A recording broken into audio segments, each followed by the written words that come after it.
Shalom Bapak Ibu Saudara yang dikasihi Tuhan. Hari ini Rabu 5 Agustus 2026. Kita masih dalam pembahasan seminggu bersama Ratu Wasti hari yang kelima dengan judul renungan Korban Pembuka Jalan.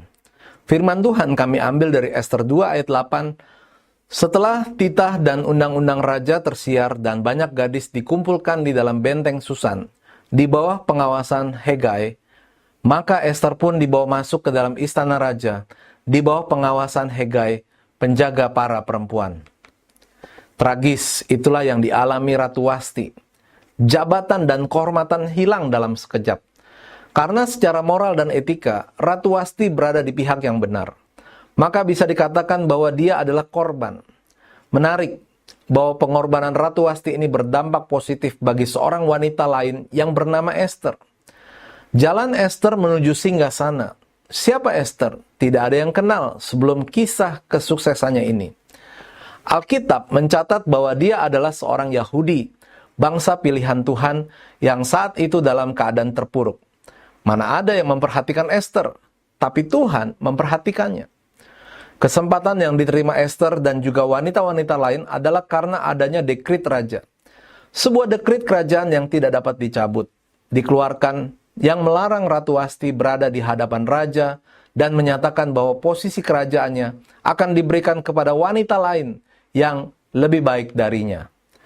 Selanjutnya, keinginan raja untuk mendapatkan pendamping memperlancar jalan Ester menuju istana.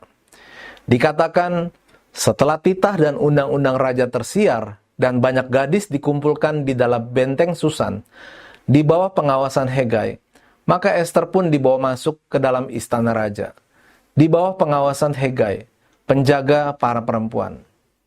Namun langkah Ester belum berhenti, sebab dia harus bersaing dengan wanita-wanita cantik lainnya untuk mendapat simpati raja. Bagaimanapun panjangnya perjuangan Ester, yang terpenting di sini adalah bahwa dia harus menjadi yang terbaik, karena ada peluang dari Ratu Wasti yang dikorbankan. Dia pun terlupakan. Bagaimana dengan Ratu Wasti sendiri? Alkitab mengakhiri cerita Wasti dengan pencopotan dari tahtanya. Tidak ada penyebutan tentang kematian, pengasingan, atau kehidupan selanjutnya. Fokus kitab Ester dengan cepat beralih ke Ester sendiri yang kenaikannya sebagai ratu menjadi pusat rencana pemeliharaan Allah untuk menyelamatkan umatnya. Beberapa tradisi mengklaim Ratu Wasti dieksekusi, meskipun hal ini tidak ditemukan dalam kitab suci. Yang lain berpendapat bahwa dia hanya diasingkan dan menjalani hidupnya jauh dari istana. Yang lain lagi berpendapat sebenarnya Wasti tidak diasingkan, yaitu dipaksa meninggalkan kota atau negara. Hukumannya mungkin berupa pengasingan ke harem kerajaan, tempat ia akan menghabiskan sisa hidupnya. Seperti apapun penjelasan dari tradisi dan penafsir, tidak pernah dapat memastikan bagaimana nasib Ratu Wasti dan di mana dia menjalani hidup sampai akhirnya. Ratu Wasti menjadi yang terlupakan. Tidak ada di antara kita yang senang ketika menjadi korban ketidakadilan. Namun seandainya itu terjadi atas kita, kita harus sabar, tetap berserah kepada Tuhan. Apalagi jika yang menimpa kita itu menjadi jalan untuk kebaikan, menjadi jalan untuk pekerjaan Tuhan dinyatakan, kita harus bersyukur.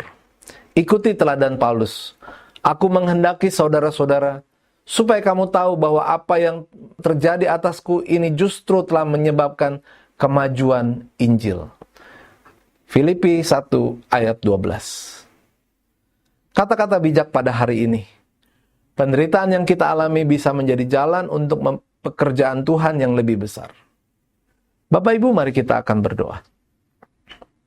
Tuhan, jika apa yang terjadi atasku adalah untuk menjadi jalan kebaikan, mampukan aku untuk memahami dan menerimanya. Dalam nama Tuhan Yesus kami berdoa dan mengucap syukur. Amin.